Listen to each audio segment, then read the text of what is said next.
అపార కరుణా సింధుం జ్ఞానదం శాంతరూపిణం శ్రీ చంద్రశేఖర్ గురుం ప్రణమాముదాన్వహం. శివాయ గురవే నమః. అందరికీ నమస్తే. అందరూ కూడా భగవాన్ అనుగ్రహంతో అందరూ బాగుండాలి మనసారా స్వామిని ప్రార్థిస్తూ ఉన్నాను. ఈ రోజున మనము కంచి పరమాచార్య స్వామి వారు చేసిన లీలల్లో భక్తుల యొక్క అనుభవాల్లో మనం సాక్షాత్తు భగవంతుడి లీల గురించి మనము విందాము. కంచి స్వామి వారిచే ప్రభావితులైన శ్రీ వెంకటేశ్వరులు గారు హైదరాబాద్ నగరంలో 2 దేవాలయాలు నిర్మించి వాటిని సక్రమంగా పరిపాలించడమే గాక ఎన్నో పుణ్యకార్యాలకు సహాయం చేస్తూ ఉన్నారు. ఎందరో పండితులను సత్కరిస్తూ ఉన్నారు.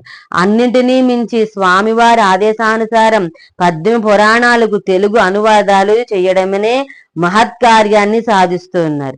ఇంతవరకు ఏ దాత గాని ఏ సంస్థ గాని తలపట్టని బృహత్ ప్రణాళిక ఇది ఒక్కటి చాలు శ్రీ వెంకటేశ్వర్ల గారి పేరు చిరస్థాయిగా చేయడానికి. పూజ్య శ్రీ కంచి కామకోటి పీఠాధిపతులు జగద్గురు శ్రీ చంద్రశేఖరేంద్ర సరస్వతి మహాస్వామిని మొట్టమొదటిసారి సందర్శించే భాగ్యము నాకు 1962 సంవత్సరంలో తమిళనాడులోని ఎలెత్తాంగుడిలో లభించింది. భవిష్యత్తులో నీవు ఉన్నత స్థితికి రాగలవు అని శ్రీవారు నన్నప్పుడు ఆశీర్వదించారు. అది మొదలుకొని నేటి వరకు స్వామివారి నన్ను కంటికి రెప్పలా కాపాడుతూ ఉన్నారు.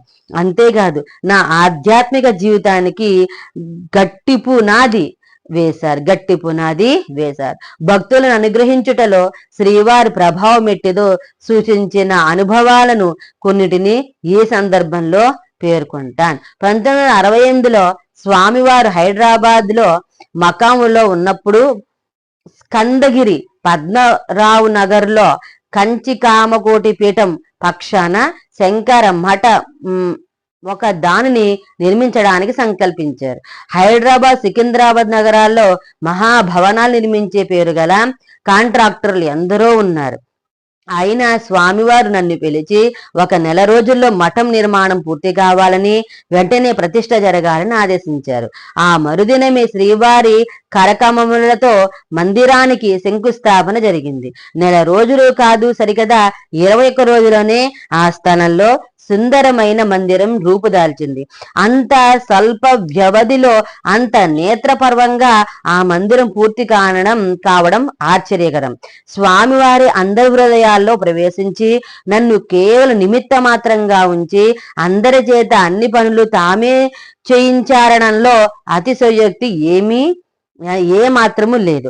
అనంతరం కొద్ది రోజులకే శ్రీ వెంకటేశ్వర స్వామి ఆలయ ధర్మకర్తలు తాము సంకల్పించిన దేవాలయం నేలమట్టానికి కట్టుబడి చేసి తరువాత దానిని పూర్తి చేయలేక ఆపివేశారు. గత్యంతరం లేక ధర్మకర్తలు శ్రీ కంచి కామకోటి స్వామికి తమ పరిస్థితులు నివేదించుకుని తమ పని సానుకూలమయ్యే ఉపాయం అర్థించారు. వెంటనే శ్రీవారిని పిలిపించి 15 రోజుల్లో తాము హైదరాబాదు నుండి బయలుదేరుతున్నామని, అంతకు లోపల ఆలయ నిర్మాణం పూర్తి కావాలని ఆజ్ఞాపించారు. స్వామి ఆదేశం అనుసరించి 14వ రోజున గర్భగుడిలో సహా ఆలయం పూర్తి కావడం, విగ్రహ ప్రతిష్ఠ జరగడం తటస్థించింది. శ్రీవారి సంకల్ప సిద్ధికి ఇది మరొక నిదర్శనం. 1981 సంవత్సరంలో స్వామివారి మహదాశీర్వాదంతో నల్గొండ జిల్లాలో కాకతీయ సిమెంట్ ఫ్యాక్టరీ నిర్మాణం ప్రారంభించాను. 1981 సంవత్సరంలో స్వామివారి మహదాశీర్వాదంతో నల్గొండ జిల్లాలో కాకతీయ సిమెంట్ ఫ్యాక్టరీ నిర్మాణము ప్రారంభించాను. 1983 ఫిబ్రవరిలో ఆ పని పూర్తయింది. NJF కంపెనీ ప్రభుత్వ సంస్థ బెంగుళూరు వారి వద్ద 600 హార్స్ పవర్ మోటార్ల అమ్మకానికి సిద్ధంగా ఉన్నవి. 12 లక్షల రూపాయలు చెల్లించి డెలివరీ తీసుకుండవలసిందిగా ఆ కంపెనీ వారు నాకు తెలియజేశారు. కానీ నా వద్ద అంత మొత్తం లేదు. ఫ్యాక్టరీ మొదలు పెట్టిన తర్వాత నెల రోజుల్లో మొత్తం అంతా చెల్లించగలను. మోటార్లు సరఫరా చేయవలసిందని కోరుతూ వారికి లేఖ వ్రాశాను. అందుకు వారు సమ్మతించలేదు. ఏమీ చేయడానికి నాకు పాలుపోలేదు. మార్చి 1వ తేదీన ఫ్యాక్టరీ ప్రారంభోత్సవానికి కూడా ముహూర్తం నిర్ణయించాం. ఇలాంటి క్లిష్ట పరిస్థితుల్లో శ్రీవారి నన్ను కాపాడాలి అంటూ స్వామివారిని గట్టిగా ప్రార్థించాను. 2 రోజులు గడిచినచో లేదో బెంగుళూరు ప్రభుత్వ సంస్థ వారు తమ మనస్సు మార్చుకుని బాడుగకు లారీలు మాట్లాడి బాడుగా తామే చెల్లించి మేము ముందుగా 12 లక్షల పైకము చెల్లించవలసిన షరతు రద్దు చేసి మోటార్లు 2 మా ఫ్యాక్టరీలో డెలివరీ చేశారు. అటు తర్వాత 3 నెలలకు తమ బాకీ మొత్తము మా వద్ద వసూలు చేసుకున్నారు. అత్యద్భుతమైన ఈ ఒక్క సంఘటన చాలు తమ్ము ఆశ్రయించిన భక్తులను శ్రీవారు తోడు నీడై ఎట్లా రక్షిస్తారో తెలుసుకోవడానికి.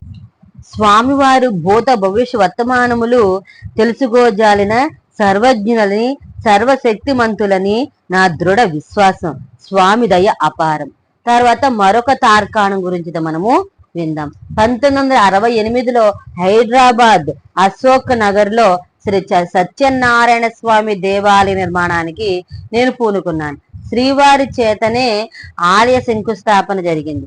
కానీ అశోక్ నగర్ కాలనీ వాస్తవ్యులు కొందరు ఆ మరునాడు స్వామివారిని సందర్శించి ఆ స్థలంలో దేవాలయ నిర్మాణం జరిగితే గుడి గంటల మూతల వల్ల చుట్టుప్రక్కల ప్రజలకు నిద్రాభంగం కలుగుతుందని, ఆలయం చుట్టూ భిక్షకులు చేరుతారని, కాబట్టి ఆలయ నిర్మాణం ఆపివేయవలసిందిగా సలహా చెప్పవలసిందని, అట్లా జరగని పక్షాన తాము కోర్టుకు వెళ్లగలమని కడు నిష్ఠగా స్వామిని వారిని బెదిరించారు.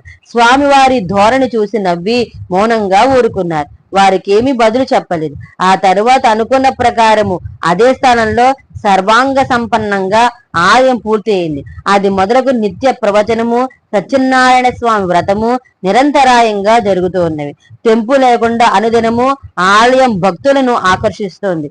విశేషం ఏంటంటే ఆలయ నిర్మాణానికి అడ్డుపడి శ్రీవారి పట్ల నిష్ఠూరంగా మాట్లాడిన అశోక నగర వాస్తవ్యులు 3 తమ కర్మబలం అనిపించక తప్పలేదు. శ్రీ కామగోటి మహాస్వామి సాక్షాత్తు భగవంతుడేనని త్రికరణ శుద్ధిగా నేను విశ్వసిస్తున్నాను. ఇంతకు మించి నేను చెప్పవలసింది ఏమున్నది అని వారి యొక్క అనుభవాలు, స్వామి వారు చేసిన లీలల గురించి విని ఉన్నాము. తర్వాత ఇంకొక ఆధ్యాత్మిక విషయం గురించి అయితే విందాము. అంతవరకు స్వస్తి. అపార కరుణాసింధం జ్ఞానదం శాంతరూపిణం శ్రీ చంద్రశేఖర గురుం ప్రణమామి ముదాన్వహం. శివాయ గురవే నమః.